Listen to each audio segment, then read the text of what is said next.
Stopping at the Savoy. The Savoy Ballroom was a large event space for music and dancing in Harlem, New York City. It opened in 1926 during the Harlem Renaissance. Unlike most other ballrooms at the time, the Savoy had a policy of no discrimination.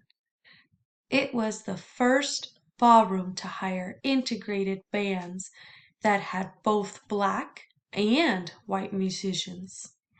And everyone, black and white, was welcome to dance. And the dancing never stopped at the home of Happy Feet. The ballroom had two bandstands, so when one band finished playing, the next band could begin without a pause. Numerous famous singers, from Ella Fitzgerald to Billie Holiday to Frank Sinatra, got their start at the Savoy. Here, the Black Harlem resident and famous professional dancer Norma Miller describes how the ballroom inspired her wildly successful dance career. At one time, we lived on 140th Street, and the windows of our apartment faced the back door of the Savoy Ballroom. In the summer, when windows were open, my sister and I liked to sit on the fire escape and watch the silhouettes of the dancers throughout the curtains of the Savoy. We would listen to the greatest orchestras in the world from our living room, and every time I got a chance, I'd dance. I'd shimmy and turn a fast two-step, imitating the dancers I saw.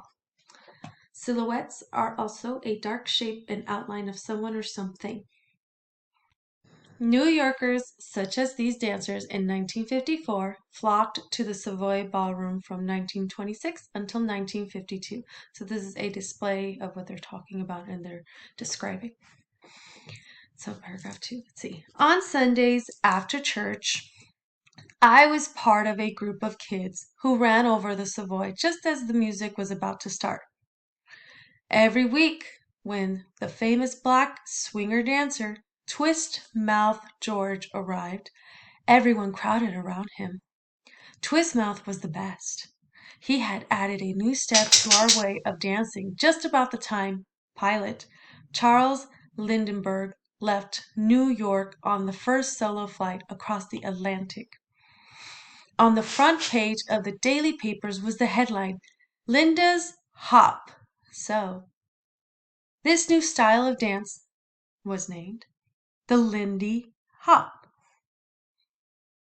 And so the famous dance, the Lindy Hop, was born in Harlem. On another exciting day, Twist Mouth invited Norma to dance with him. I followed Twist Mouth's lead as he took me into another swing step. Then he did a regular two-step, pulling me towards him and pushing me away. I broke away with my own twist step, my hands sweeping through the air like I was flying, my feet hardly touching the ground, as Twist Mouth George and I danced across the long mahogany floor. The people sitting around us roared. Everyone was on their feet, clapping and shouting.